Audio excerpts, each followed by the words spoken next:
the Medyo Late Night Show with Jojo A! Welcome back to the program and ito exciting pa rin ito kasi it's all about cars. Ayun. Oo, mahilig naman tayo lahat sa mga cars dahil dyan natin sinasakay yung mga ano eh. Oo. Natin, yung pamilya. Correct.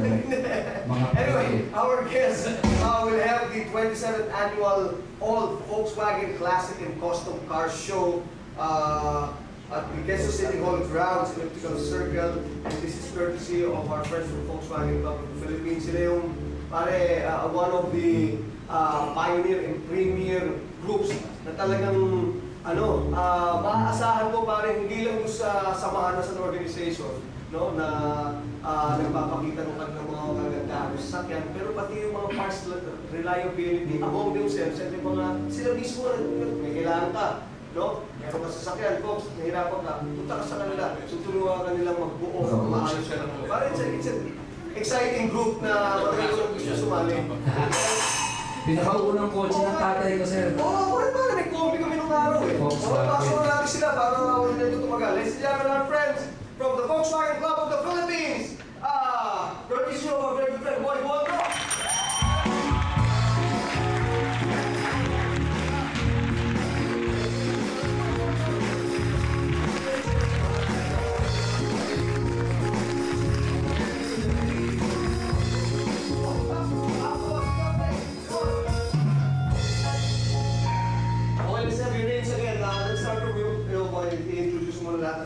Okay, good evening. Gandang gabi. Ako ho si Doy Bondo. And this is Oscar is our club secretary. We have Scooby Favila. He's a lawyer. He helps us with our legal requirements. And three very active members at the back. These are Robert Alberto, Dave Galvez, Julius Budamon. Okay, upo ba tayo? Very quickly. Julius, Okay. anong sasakyan mo? Anong box mo? 1916 Volkswagen Polo. Polo? Beetle. Beetle. Okay, wala na. Ano po kasi Beetle? Then, yours is? 1968 Type 3 notchback.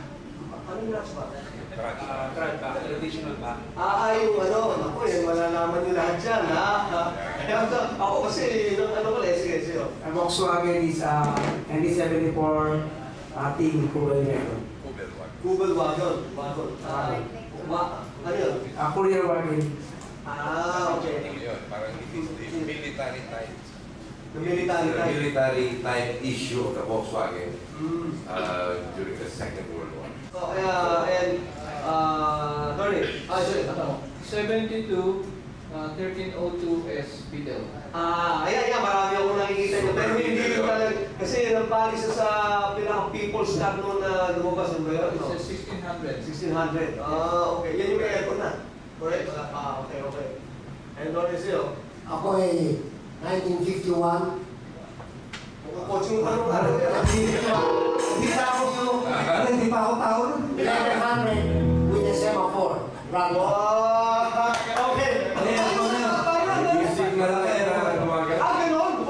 Signalize na Hindi pa uso kayo. Hindi nga, talaga, no? Well, of course, ikaw, friends sa totoo lang, when I first met Mr. Toy Bondo, nagpunta kami sa bahay niya, sabi ko, sana, ganda ng suwa, may daddy yan. Sige, for information purposes, yours is... I have a 1967 sedan, a 1958 convertible. Convertible. Yun yung nakita ko yung convertible. Tinatanong ko, hindi raw for sale. You have to have lots of money for you to get. Hindi naman. Hinihimas kasi yun. Kaya gusto ko ibigay sa'yo kasi bigay pa. Galing ka naman eh. Ang duda ko tuloy, mukhang mas madalas pang hinihimas yung kaysa kinisis. Parang tandang ng sabungero. Pero what is it with what made you fall in love with the Volkswagen? Tell me. Ako, personally, it is the simplicity of the cars from an engineering standpoint. Kahit na hindi ka mekaniko, if you have the knack for fixing things, tinkering, pagka natirikan ka, parang hindi siya ganun ka-problema gawin. Even if you are not a mechanic, as long as you are oriented. No? You have something sharp, something sticky, something pointed, mapapaandar mo yun. Talagang Mapapaandar mo yun. Kahit Anyway, so paano. you have a lot of memories with your cars. Is that it? Pero bakit siya wala? Mukhang maraming karanasan to. Parang yung tatay ko dati naman, kaya sa gusto niyo bumili rin yung kanyang gold kasi doon niya na-reminisce yung mga heydays niya. di ba? Parang walang Pilipinong pamilya na hindi nagkaroon. Ito, kami kasi may combi kami nung araw. The 60s, di ba? Ano, The yung 70s. 60s combi. Pwede na Maraming Volkswagen. Yun ang unang-unang, in fact, yun ang, it's safe to say, na tinopia ng Toyota Hiace. Di ba? People's car. Oo, People's combi. car. Oo, di ba? Ang sinabi ni Hitler kay Ferdinand Porsche, di ba? Make Make me a wagon. baggage. Will take German couple, 3 children around Germany economically. People's car, Volkswagen. Yan ang Di ba? yun ang trivia ngayon. Marami Yun ang trivia ngayon. Okay, first off, how do you really pronounce it? Kasi di ba, Volkswagen. Parang pinaka-technically correct is Volkswagen. Volkswagen. Volkswagen. And it means people's car. People's car. Volks. Doon pala nagsimula yung people's car. And wagon is car. So Okay. people's car. Yun ang utos ni Hitler. That's historically speaking sa mga Volkswagen books, sa mga Volkswagen Chronicles. They wanted an economical car that would take a family or Germans economically around Germany. Kasi alam mo, hanggang ngayon, pag nakakita ako ng ganyan sa ito sa totoo pa, yung drive down EDSA. Yeah. Kung makakita ka ng gano'n, talagang hindi pwede hindi mo tisilipin eh. Di ba? Yung mga Volkswagen na Para sa may karakter na sarili. Yes, so yun ang maganda ron eh. Diba? Para sa... Pero how is it maintaining it now, especially with yung mga loob, interiors? It's easy. It's very doable. Parts are all available. Mechanical parts, body Even parts. mechanical parts. Even the mechanical especially the Low budget, parang low budget. Low budget. Pero yung mga 1970s or 1950s, the same ba ang mga Pareho. Wala silang Pati yung lumakas ngayon na modelo. Hindi. Yung mga iba ngayon na mga water-cooled na siya. The concept one Volkswagen Beetles are water-cooled. Take off from the second generation Golf cars, Golf Volkswagen. Iba na ano niya, iba na ang engineering niya. So, basta classic cars, kaya nagtagal ng ganyan yan. One of the men of Ferdinand Porsche ordered minimal changes through the decades. Very minimal, mga taillight, pero that basic eggshell has remained for 6 decades. In fact, one of the most famous talaga ever cars, si Herbie. Herbie. Herbie is a Volkswagen. Correct. Di ba? That's a 1963. 1963. The Herbie is a 1963 with a rag top. Rag top. Yun yung sa'yo. Sino may ganun na? Yun yung sa'yo. Nagkaroon ako dati. Nagkaroon. Naawitan ng kaibigan. Ah. Pero magsawa ka na dyan. Oo nga eh. Inuusan akong magsawa sa kotse. Para sa Let's go to pricing. Alam ko still commands a big price, especially if it's well restored and running in mint condition, if you'd like to call it that. O ligaw na ang presyo.